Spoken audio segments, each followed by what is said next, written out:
Haleluya, puji nama Tuhan. Saudara bersuka cita? Amin. Satu hari yang indah yang kita bisa nikmati kalau kita boleh berkumpul bersama memuji muliakan nama Tuhan. Saya sapa juga saudara yang sedang mengikuti secara live streaming. Dan kita percaya segala yang kita sudah persembahkan lewat pujian dan penyembahan menyenangkan hati Tuhan. Saatnya kita akan sama-sama merenungkan kebenaran firman Allah. Hari ini kita akan sama-sama membahas mengenai dampak buruk dari kekhawatiran. Ya, saudara, kekhawatiran ini merupakan masalah yang klasik, ya, yang muncul sepanjang masa dan di setiap pribadi atau setiap orang. Karena memang tidak ada satu orang pun yang tidak pernah mengalami kekhawatiran. Bahkan anak kecil pun mereka sudah pernah mengalami apa yang namanya kekhawatiran. Ya, saudara, keadaan hidup manusia di dalam dunia ini tidak bisa lepas dari kekhawatiran. Selama masih menghadapi masalah, selama masih bernafas, manusia diperhadapkan dengan kekhawatiran. Apalagi situasi keadaan dunia ini semakin hari semakin mengalami goncangan. Ya. Nah, hari ini kita akan sama-sama melihat di dalam Matius pasal yang ke-6 ayat yang ke-27. Matius pasal yang ke-6 ayat 27. Saya ingin kita sama-sama membaca ayat ini, baik yang ada di dalam ruangan ibadah ini maupun Bapak Ibu Saudara sekalian yang sedang mengikuti secara live streaming. Kita baca ayat ini sama-sama. Matius 6 ayat 27, 2, 3. Siapakah di antara kamu yang karena kekhawatirannya dapat menambah sehasta saja pada jalan hidupnya? Kita akan sama-sama mempelajari makna ayat ini apa. Ya, karena dikatakan siapa di antara kamu yang karena kekhawatirannya dapat menambah sehasta saja pada jalan hidupnya. Satu hasta kalau saudara buka di kamus Alkitab, ya Alkitab saudara buka di halaman belakang itu ada penjelasan satu hasta itu sama dengan 45 cm. Ya paling tidak kita bisa ukur satu langkah, ya, saudara ya. Kita ukur satu langkah.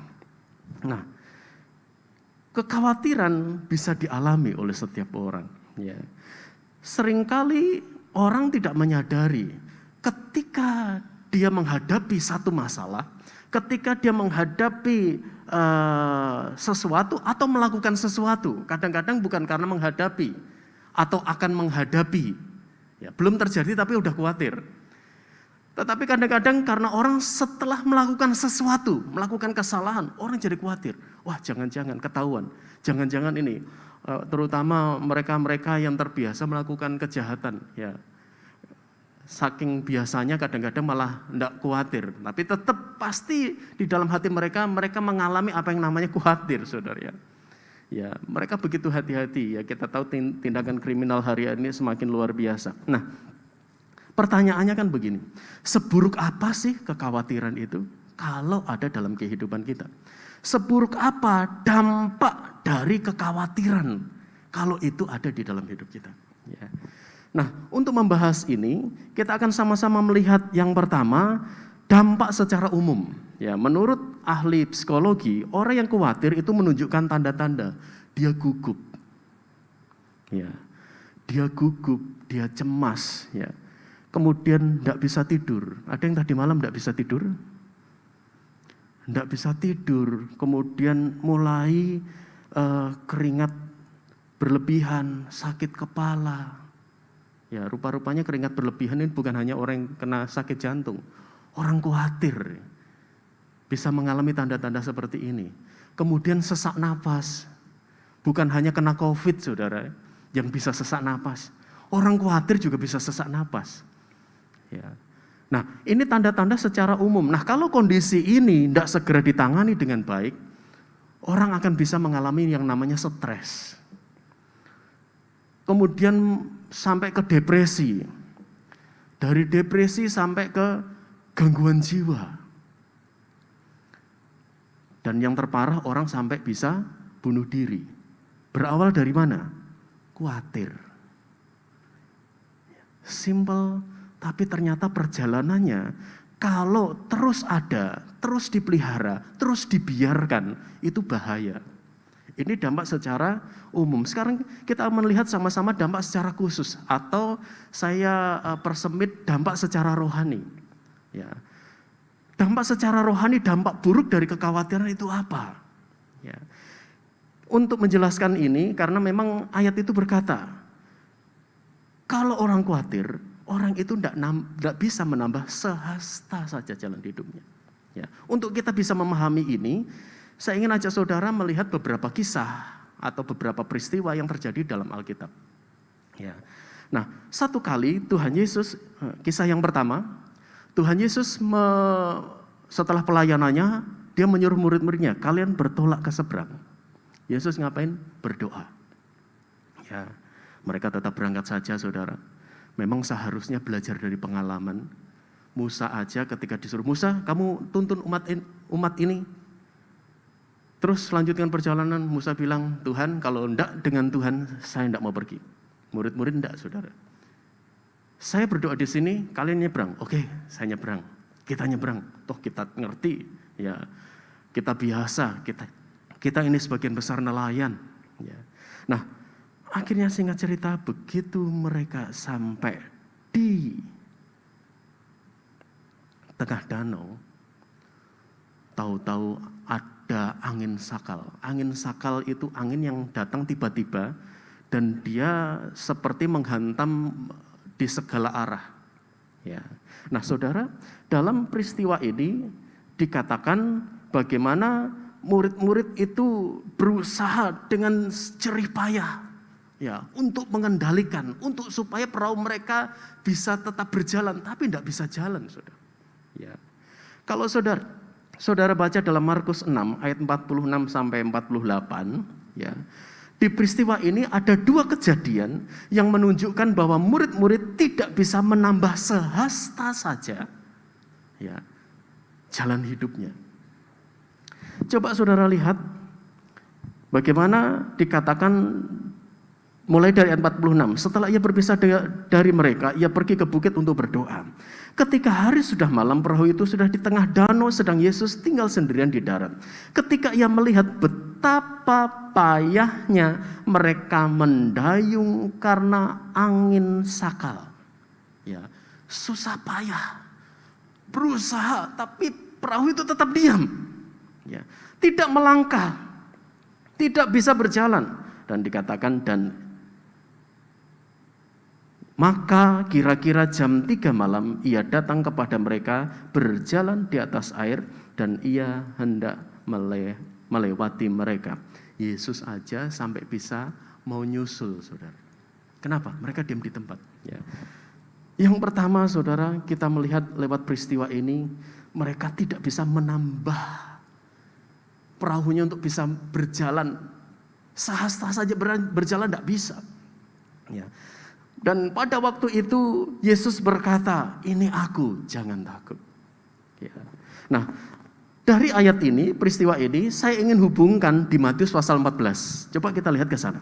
Matius 14 peristiwanya sama, ya, dengan yang ditulis di dalam Markus pasal 6 ini. Ya. Di dalam Markus 14 ini lebih dijelaskan secara rinci, di mana ketika perahu kehidupan mereka, perahu yang mereka sedang pakai untuk menyeberang, tidak bisa berjalan. Ya. Dihantam oleh angin sakal dan mereka sendiri aja berusaha untuk mengendalikannya. Maka di dalam Matius 14 ayat yang ke-28 itu peristiwa di mana saat itu Petrus berkata kepada Yesus, ayat 28. Lalu Petrus berseru dan menjawab dia, Tuhan, apabila engkau itu, suruhlah aku datang kepadamu berjalan di atas air. Kata Yesus, datanglah. Maka Petrus turun dari perahu dan berjalan di atas air mendapatkan Yesus. Tetapi ketika dirasanya tiupan angin, takutlah ia dan mulai tenggelam, lalu berteriak, Tuhan, tolonglah aku. Segera Yesus mengulurkan tangannya, memegang dia dan berkata, hei orang yang kurang percaya, mengapa engkau bimbang? Saat Petrus berjalan di atas air, ya, dia bisa turun ketika dia berkata, kalau memang itu engkau, suruh saya berjalan di atas air. Datanglah, Yesus bilang. Maka Petrus turun dan dia berjalan di atas air. Ya. Tetapi perhatikan baik-baik. Saat dirasanya tiupan angin keras, maka dikatakan di situ Petrus mulai khawatir. Petrus mulai takut. Yang terjadi apa? Dia tenggelam. Saya mau tanya dulu saudara. Ketika Petrus tenggelam, dia langsung tenggelam atau perlahan-lahan tenggelam? Kira-kira peristiwa itu Petrus langsung tenggelam atau pelan-pelan tenggelam, saudara? Coba kita baca di dalam ayat 30, kita baca ulang. Tetapi ketika dirasanya tiupan angin, takutlah ia dan mulai tenggelam. Ya. Memang di situasi yang ada, kalau orang begitu nyemplung ke air, dia langsung tenggelam. Ya. Tetapi kata ini menunjukkan bahwa ketika Petrus berjalan di atas air dan ketika ada tiupan angin yang keras, maka dia mulai takut, dia mulai khawatir. Dan yang terjadi apa? Dia tidak bisa melangkah lagi, selangkah aja dia tidak bisa. Saudara. Dan dikatakan di sini dia mulai tenggelam. Semakin Petrus khawatir, semakin dia perlahan-lahan mulai tenggelam. Semakin khawatir, semakin tenggelam, saudara. Ya. Nah, di dalam kehidupan kita sebagai orang percaya, di sini menjadi satu pelajaran dalam kehidupan kita. Ya. Bahwa semakin kekhawatiran itu ada, maka kekhawatiran itu akan perlahan-lahan menenggelamkan kita. Petrus mulai tenggelam, dia mulai tenggelam dan mulai tenggelam. Karena apa? Kalau dia langsung tenggelam, tidak mungkin dia sempat berseru, Tuhan tolong. Ya. Karena apa? Ketika kita bisa bayangkan peristiwanya. Saat dia rasa tiupan angin keras, maka kemudian kalau dia tenggelam pasti bles gitu ya. Sempat ngomong, Yesus, mungkin hanya gitu saja saudara ya. Tetapi dari peristiwa ini Tuhan ingin menunjukkan sebagaimana dia bisa berjalan di atas air, bisa saja Tuhan membuat satu fenomena di mana dia tenggelamnya perlahan, tapi dia mulai sadar. Untuk menunjukkan bahwa kekhawatiran itu begitu buruk dampaknya dalam kehidupan Petrus maupun di dalam kehidupan kita. Ketika menghadapi satu masalah, angin sakal yang datang dalam kehidupan kita. Ketika saudara mulai muncul kekhawatiran, saudara mulai tenggelam. Semakin khawatir, semakin tenggelam. Tambah khawatir, tambah tenggelam. Dan kalau tidak segera diatasi, tidak segera dibereskan, kita akan ditenggelamkan oleh kekhawatiran. Ya. Nah, akhirnya ketika Petrus mulai berada di kondisi yang sangat genting, dia berseru, Tuhan, tolong aku. Maka Tuhan mengulurkan tangannya. Ya. Dan saat itu diangkat dan mereka berdua naik ke atas perahu itu tahu-tahu sampai di tepi. Ya. Nah, lawan dari khawatir itu percaya. Ketika Petrus khawatir, dia tenggelam. Tetapi ketika dia mulai kembali terfokus dengan Yesus, dia mulai percaya kembali. Dia mulai berkata, Yesus tolong saya, Tuhan tolong. Maka dia diangkat dari kekhawatiran yang mau menenggelamkan dia. Ya. Kemudian kisah yang kedua, saudara. Di dalam kitab Rut, pasal yang pertama, ayat yang pertama. Rut pasal yang pertama, ayat yang pertama. Pada zaman para hakim memerintah, ada kelaparan di tanah Israel. Lalu pergilah seorang dari Betlehem Yehuda beserta istrinya dan kedua anaknya laki-laki ke daerah Moab untuk menetap di sana sebagai orang asing. Ya, keluarga di sini adalah keluarga Elimelek, saudara. Ya, istrinya bernama Naomi. Elimelek itu artinya Allah adalah raja. Ya. Nah, mereka sekeluarga pergi ke Moab. Kenapa? Karena di Betlehem ada kelaparan. Betlehem artinya rumah roti. tetapi diizinkan oleh Tuhan terjadi kelaparan. Dulu para pedagang, ya, para saudagar-saudagar yang mau melakukan perjalanan jauh, mereka selalu menyempatkan diri menuju ke Bethlehem. Karena apa? Karena di Bethlehem itu menghasilkan produk hasil gandum yang berlimpah-limpah, sehingga roti pun diproduksi melimpah. Tetapi di peristiwa ini dikatakan akhirnya Bethlehem Tuhan izinkan mengalami kelaparan.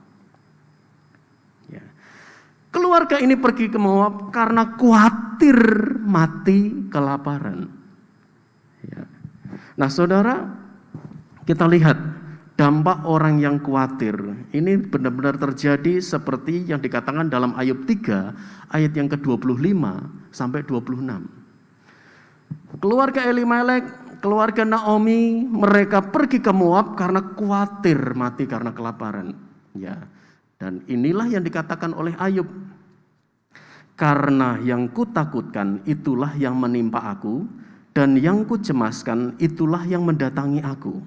Aku tidak mendapat ketenangan dan ketentraman. Aku tidak mendapat istirahat, tetapi kegelisahanlah yang timbul. Apa dampak kekhawatiran yang dialami keluarga Naomi ini, saudara? Yang pertama, 3 anggota keluarganya mati selama di Moab. Khawatir mati karena kelaparan, mereka justru ngalami mati karena kekhawatiran. Elimelek sebagai kepala keluarga mati. Kedua anaknya yang sudah menikah, berarti kan bisa menjadi andalan keluarga, mati, saudara. Kepala keluarga yang menjadi andalan keluarga mati. 2 orang anak yang juga akan diandalkan mati, saudara. Dan Naomi pun tidak bisa menambah sehasta saja jalan hidupnya. Karena apa? Di dalam ayat yang ke-21, Rut 1 itu ayat yang ke-21 bagian A. Naomi ketika dia pulang, orang-orang bertanya, Naomi kah itu? Naomi bilang, jangan panggil aku Naomi. Panggil aku Mara. Artinya pahit. Kenapa? Ayat itu mengatakan, dengan tangan yang penuh aku pergi, tetapi dengan tangan yang kosong Tuhan memulangkan aku. Keluarga Naomi tidak bisa menambah sehasta jalan hidupnya. Ketika mereka justru menghadapi masalah, mereka malah pergi. Pergi karena kekhawatiran.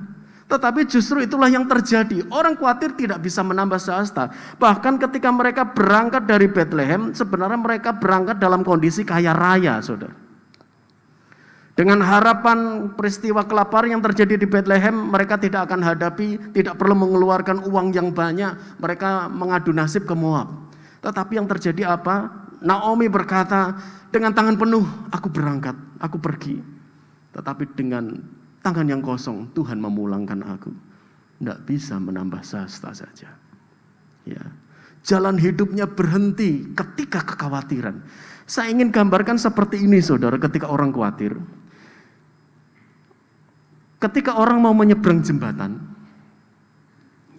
begitu dia sampai di pinggir jembatan, belum dia nyeberangi, tahu-tahu jembatan itu ambrol, saudara. Jembatan itu rubuh. Seperti itu kekhawatiran. Tahu-tahu putus begitu saja jalan hidup.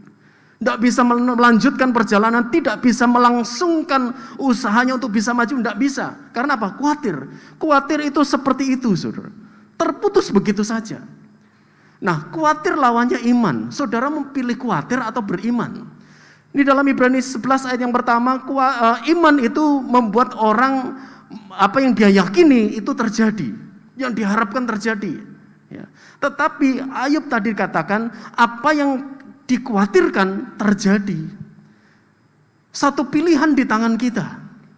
Memang tidak mudah ketika menghadapi masalah kita mencoba membangkitkan iman. Tidak mudah, apalagi masalah itu begitu rumit. Orang cenderung khawatir. Tetapi ingat ini. Ketika orang khawatir, ibarat yang di depan kita, di depan dia tahu-tahu longsor. Dan ada jurang, tidak bisa melangkah lagi. Tetapi ketika di hadapan dia ada tembok yang tebal. Ketika dia beriman, dia bukan hanya dibuat Tuhan bisa melompati tembok, tetapi Tuhan juga akan merubuhkan tembok di hadapannya. Amin, saudara? Amin, saudara? Semua orang punya pergumulan, semua orang mengalami kesulitan, semua orang bisa menghadapi badai, angin sakal. Tetapi hari ini Tuhan ingin mengingatkan kembali melalui firman-Nya, betapa pentingnya untuk kita jangan khawatir. Selama kita khawatir, sehasta saja, selangkah saja saudara tidak akan bisa melangkah. Petrus ketika mencoba melangkah, dia semakin tenggelam, dia tidak bisa maju. Perahu yang ada tidak bisa maju. Ya. Dan resikonya sebentar lagi tenggelam.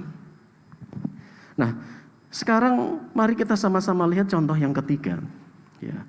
Saat itu, di dalam peristiwa di mana ketika Yesus bangkit, ya, murid-murid mulai Tuhan kunjungi selama 40 hari di dalam Kisah Rasul 1, saudara bisa baca di sana, Allah mulai menampakkan diri ya kepada murid-murid yang ada. Dan salah satu peristiwa di Yohanes pasal 21. Ya. Di Yohanes 21 itu diceritakan bagaimana setelah kebangkitan Yesus, Petrus memutuskan, saya mau nangkap ikan, saya mau jala ikan. Yang lainnya, oke, sama-sama kita berangkat. Ayo kita, mengapa saudara? Karena mereka khawatir dengan kehidupan mereka. Mereka memutuskan untuk menangkap ikan karena mereka khawatir akan kebutuhan hidup. Yesus tidak ada lagi dengan kita. Tidak ada lagi mujizat 5 ketul roti 2 ekor ikan. Sisa 12 keranjang, kita masing-masing dapat 1 keranjang. Tidak mungkin, tidak ada lagi ini. Padahal Yesus sudah berpesan, aku akan bangkit 3 hari kemudian. Tuhan sudah sampaikan itu. Tetapi rupa-rupanya tekanan kebutuhan hidup itu membuat mereka lebih peduli dengan hal itu daripada mencoba mengimani apa yang Yesus pernah firmankan. Dan hari itu, malam itu, mereka menebarkan jala, mereka kelilingi danau itu. 1 ekor ukuran ikan teri itu tidak ada yang nyangkut, saudara. 1 teri pun ikan teri yang seukuran kelingking, tidak ada yang nyangkut di jaring mereka. Dan ketika mereka menjelang pagi membereskan jala itu, Yesus berkata, hai anakku, adakah lauk pauk padamu? Tidak ada. Kenapa? Karena mereka berangkat dengan kekhawatiran. Selama saudara mengerjakan sesuatu, berangkatnya dengan kekhawatiran, saudara tidak akan dapat apa-apa. Saudara tidak akan dapat apa-apa. Mujizat tidak terjadi, jaring yang saudara lempar tidak menangkap 1 ekor ikan pun. Entah saudara yang sedang sekolah, ya, ataupun kuliah, atau memulai usaha, ataupun saudara sedang merancangkan sesuatu ke depan nanti. Selama saudara berangkatnya karena kekhawatiran, saudara hanya akan mendapatkan 0 besar.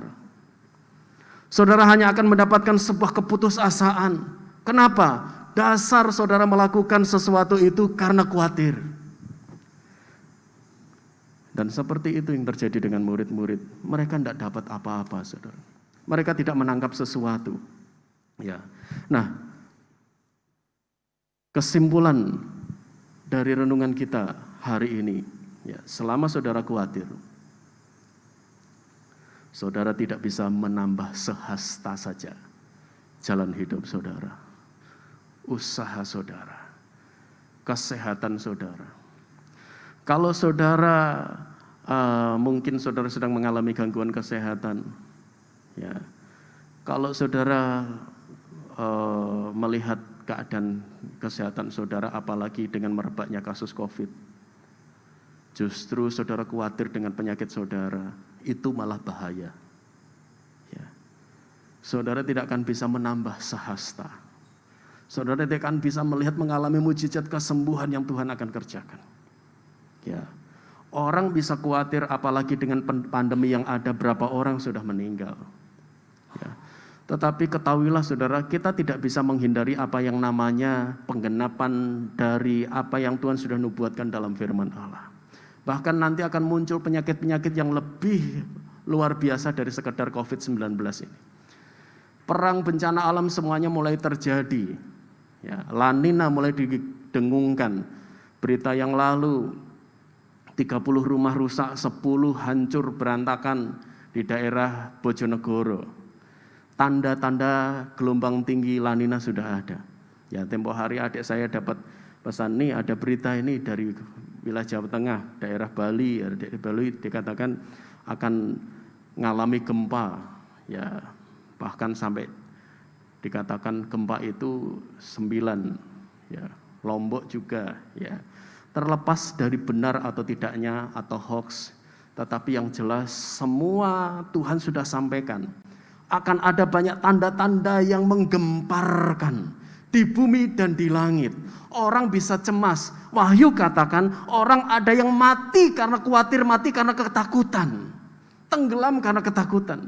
Tetapi sebagai orang yang percaya, seperti Tuhan tadi negur murid-murid. Mengapa kamu bimbang? Hei kamu orang yang kurang percaya. Kata kurang percaya, orang kalau kurang percaya, ya bimbang normal. Benar enggak saudara?